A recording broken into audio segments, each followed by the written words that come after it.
share something with you guys again, man.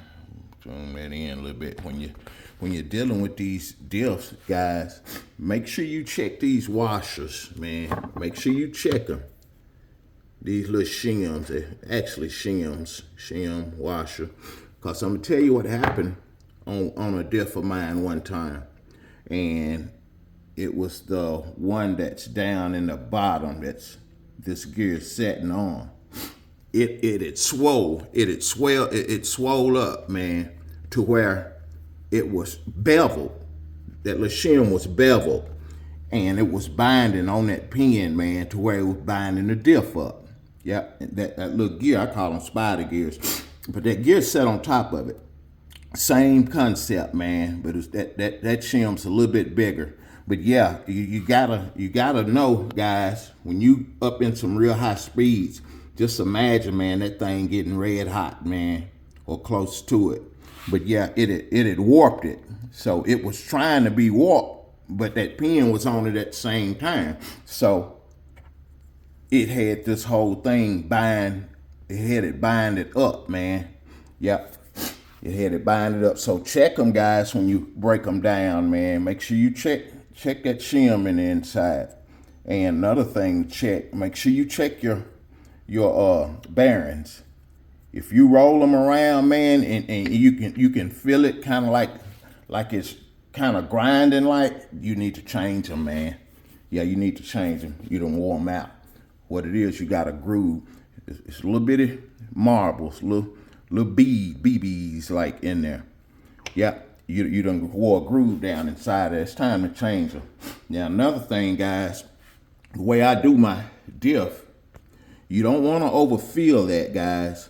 And you definitely don't want to get no diff fluid in your screw holes, because it's not an outlet. And what you'll do, you'll crack that diff housing. I've said it before, but I'm repeating it again. You'll crack that diff housing, man. Pressure bust pipes. Yeah, you get stuff down in there, man, that fluid down in there, and you go to screwing that screw in there, guys. It ain't, that fluid ain't got nowhere to go. Yeah, it will crack that housing. You can crack that housing. Yeah, but don't overfill it, guys. You want the top of those gears showing. Yep, I may have a little bit too much in there. I'm gonna adjust it if I have to.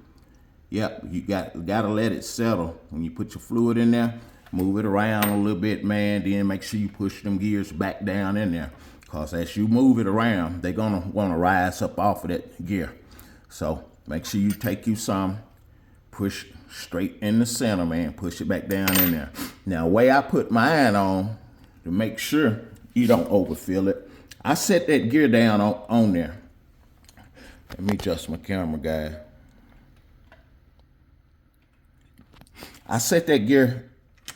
I don't set that whole top on there. I take that gear off and I set it down in there. I set it down in there. Now, once you set it down in there and get it, it's gonna line itself up. And all you gotta do is, when you flip this over on it, just make sure you line. Make sure you line back up. I'm trying to get y'all focused, guys. Y'all bear with me. Just make sure you line it back up with them holes. I guess I need to bring it back in a little bit.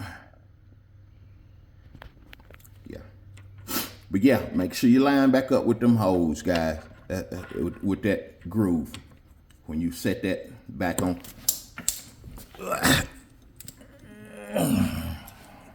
Anyway. That's all you gotta do, guys. Make sure you line that pin up with that when you set it back on top. But that's the best way to do it. That way, when you set that thing on there, now it's gonna set flush. If it's not setting flush with that right there, you look down the side and you shouldn't be able to see that, because it should set all the way down flush into that. Now, when you do that and you got fluid coming out, guys, you got too much fluid in there. Yeah, you got too much fluid in there. And I'm looking at mine. I think I got a little too much. But you want to, especially if you're dealing with some real thick fluid, you want to let it set and settle. See, I think I got too much, because it's coming out already. and I don't have it all the way down. But that gear gonna set flush, guys. Like I say, it's gonna set all the way flush.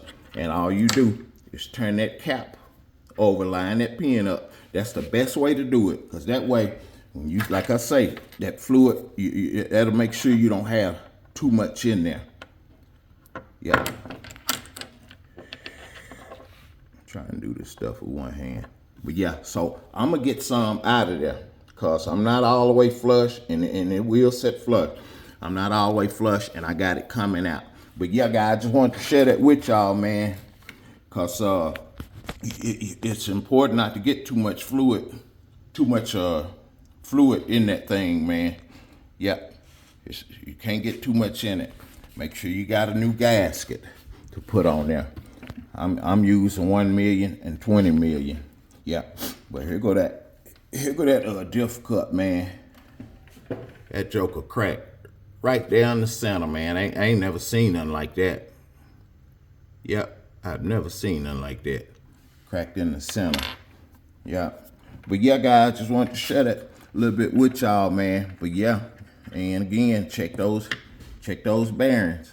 If you can feel it, if it ain't rolling smooth, man, when you spin that thing, you need to change them, man. Yeah, you need to change them. But anyway, guys, just wanted to share that a little bit with y'all, man. Y'all have a great one. Peace.